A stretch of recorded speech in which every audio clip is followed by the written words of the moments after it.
আসসালামু আলাইকুম। সবার আগে বাছাই করা 10টি আন্তর্জাতিক খবর জানিয়ে দেব। প্রথমেই থাকছে শিরোনাম। তবে তার আগে অনুরোধ থাকবে ভিডিওটিতে একটি লাইক দিবেন।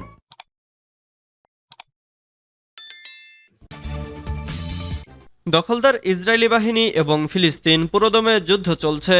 জানিয়ে দেব হাতে থাকা সর্বশেষ আপডেট আন্তর্জাতিক সংবাদ। প্রথমেই সংবাদ শিরোনাম। ফিলিস্তিন ইসরায়েল সংঘাত, নেতানিয়াহুর ওপর চাপ বাড়ছে। এরপর জানিয়ে দেব গ্রেফতারি পরোয়ানার মধ্যেই মঙ্গোলিয়ায় পুতিন। এদিকে ইসরায়েলি স্থলবাহিনীর প্রধানের পদত্যাগ। এরপর জানিয়ে দেব প্রধানমন্ত্রী দেশের লজ্জা, বলেছেন মমতা।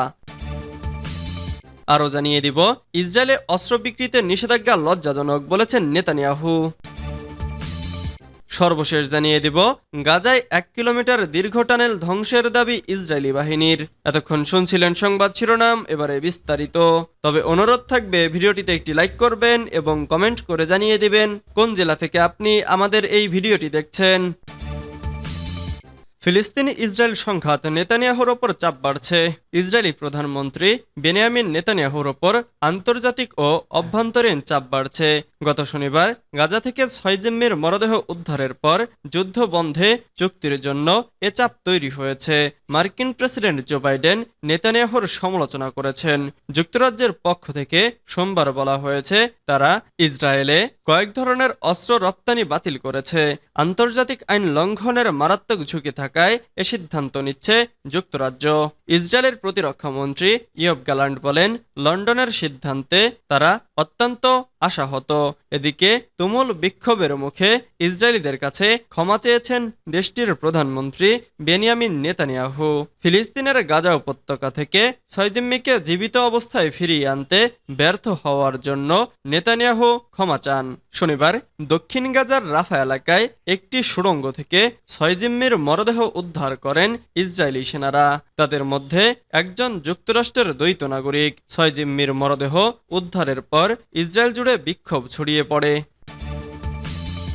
গ্রেফতারি পরোয়ানার মধ্যেই মঙ্গোলিয়ায় পুতিন। আন্তর্জাতিক অপরাধ আদালতের গ্রেফতারি পরোয়ানার মধ্যেই মঙ্গোলিয়ায় গেলেন রুশ প্রেসিডেন্ট ভ্লাদিমির পুতিন। মঙ্গলবার দেশটির রাজধানী ইলানবাটারে পৌঁছেছেন তিনি।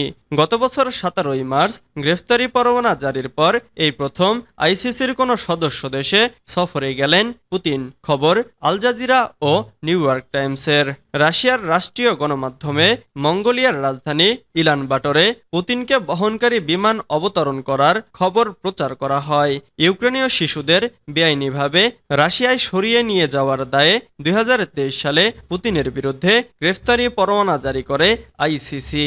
সাধারণত রোম চুক্তি অনুযায়ী যাদের বিরুদ্ধে গ্রেফতারি পরোয়ানা জারি করা হয়েছে তারা আইসিসির সদস্য কোনো রাষ্ট্রে পা রাখলে গ্রেফতারের শঙ্কা রয়েছে। তবে আদালত কোনো দেশকে এ বিষয়ে চাপ প্রয়োগ করতে পারে না।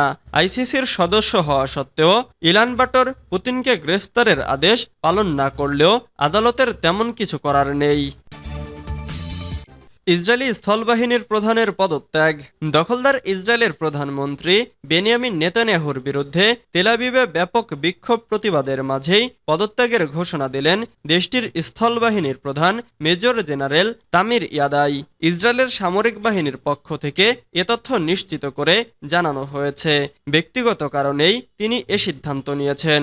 মেজর জেনারেল তামির ইয়াদাই গত 3 বছর ধরে ইসরায়েলের স্থল বাহিনীর প্রধান হিসেবে দায়িত্ব পালন করেছেন। মঙ্গলবার টাইমস অব ইসরায়েলের প্রতিবেদনে বলা হয়েছে ইয়াদাই তার পদত্যাগের সিদ্ধান্ত ইসরায়েলের chief of staff lieutenant general Herzi Halevi এবং প্রতিরক্ষা মন্ত্রী ইয়োব গ্যালান্ট অনুমোদন করেছেন। এতে আরও বলা হয়েছে আশা করা হচ্ছে আগামী কয়েক সপ্তাহের মধ্যেই একজন উপযুক্ত কর্মকর্তাকে পাওয়া গেলেই ইয়াদাই তার পদ থেকে সরে যাবেন।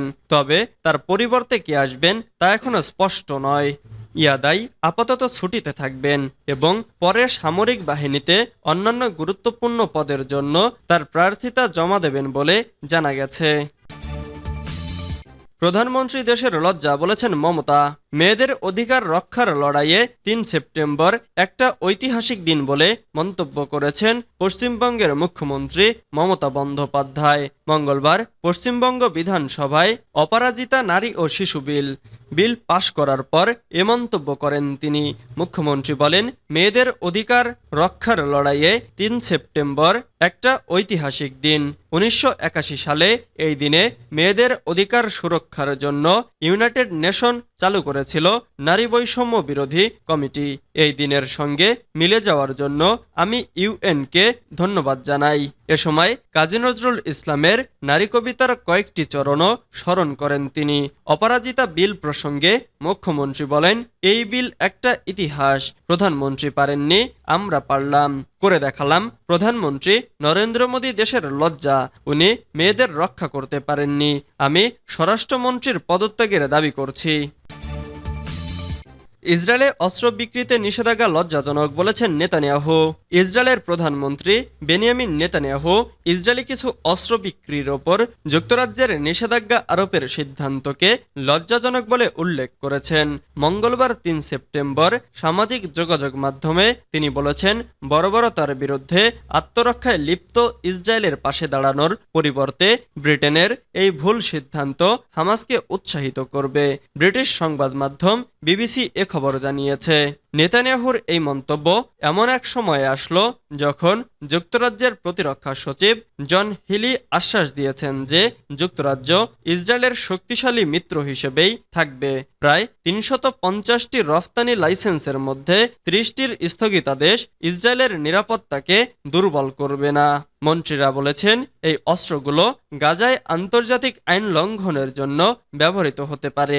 তবে মানবাধিকার সংস্থা অ্যামনেস্টি ইন্টারন্যাশনাল যুক্তরাজ্য জানিয়েছে, এই নিষেধাজ্ঞাগুলো অত্যন্ত সীমিত। কিছু সমালোচকরা এই ঘোষণার সময় নিয়ে প্রশ্ন তুলছেন, কারণ এটি এমন এক দিনে করা হয়েছে যেদিন হামাসের হাতে নিহত ৬ জন জিম্মির দাফন সম্পন্ন হয়েছে।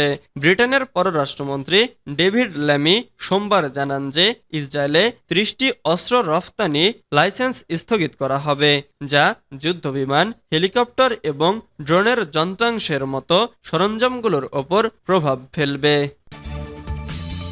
গাজায় ১ কিলোমিটার দীর্ঘ টানেল ধ্বংসের দাবি ইসরায়েলি বাহিনীর। দখলদার ইসরায়েলি বাহিনী দাবি করেছে যে তারা গাজার উত্তরাঞ্চলে ১ কিলোমিটার দীর্ঘ একটি টানেল নেটওয়ার্ক ধ্বংস করেছে। যুদ্ধের পরিস্থিতি সম্পর্কে হালনাগাদ তথ্যে তারা এমন দাবি করেছে। আল জাজিরার এক প্রতিবেদনে এমন তথ্য জানানো হয়। ইসরায়েলি সামরিক বাহিনী এক বিবৃতিতে বলেছে, তাদের সেনা সদস্যরা গাজার বেত লাহিয়া এলাকায় হামাসের একটি টানেল উন্মুক্ত করেছে এবং তা ধ্বংস করে দেওয়া হয়েছে। বেশ কিছু মেডিকেল সূত্র আল জাজিরাকে জানিয়েছে, মঙ্গলবার ভোর থেকে ইসরায়েলি বাহিনীর হামলায় কমপক্ষে ১৬ ফিলিস্তিনি প্রাণ হারিয়েছে। এক প্রতিবেদনে বলা হয়েছে, খান ইউনিস এবং রাফা শহর থেকে ১০ জনের মরদেহ উদ্ধার করা হয়েছে। এসব মরদেহ খান ইউনিসের নাসের হাসপাতালে নেওয়া হয়েছে। গাজার স্বাস্থ্য মন্ত্রণালয় জানিয়েছে, গত ২৪ ঘন্টায় ৩৩ ফিলিস্তিনিকে হত্যা করেছে ইসরায়েলি বাহিনী। এছাড়া আহত হয়েছে আরও ৬৭ ফিলিস্তিনি।